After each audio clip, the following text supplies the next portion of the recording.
ജപ്പാനിൽ പോയിട്ട് അവിടുത്തെ വിശേഷങ്ങളൊന്നും കണ്ടില്ലല്ലോ എന്ന് ചോദിക്കുന്ന ഒരുപാട് ആളുകളുണ്ട്. അപ്പോൾ ഞാൻ വിചാരിച്ചു, ജപ്പാൻ എന്ന് പറയുമ്പോൾ എൻ്റെ മനസ്സിലേക്ക് ആദ്യം കടന്നു വരുന്നത് അവിടുത്തെ സംസ്കാരമാണ്. ജപ്പാനിലെ ട്രെയിൻ യാത്ര വെറും ഒരു യാത്രയല്ല, അതൊരു സംസ്കാരമാണ്.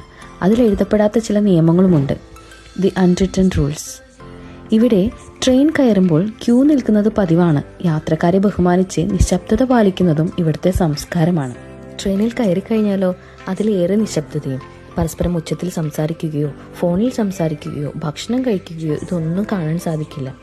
നിങ്ങളുടെ ലഗേജ്, പ്രത്യേകിച്ച് ബാക്ക്പാക്കുകൾ, മറ്റുള്ളവർക്ക് ബുദ്ധിമുട്ടാകാത്ത രീതിയിൽ വെക്കുക. തിരക്കുണ്ടെങ്കിൽ അത് മുൻപോട്ട് പിടിക്കുക. ഇതാണ് ഇവിടുത്തെ സംസ്കാരം. ഈ റൂൾസ് എല്ലാം ഇവർ ഫോളോ ചെയ്യുന്നത് പണിഷ്മെൻറ്റ് പേടിച്ചിട്ടൊന്നുമല്ല.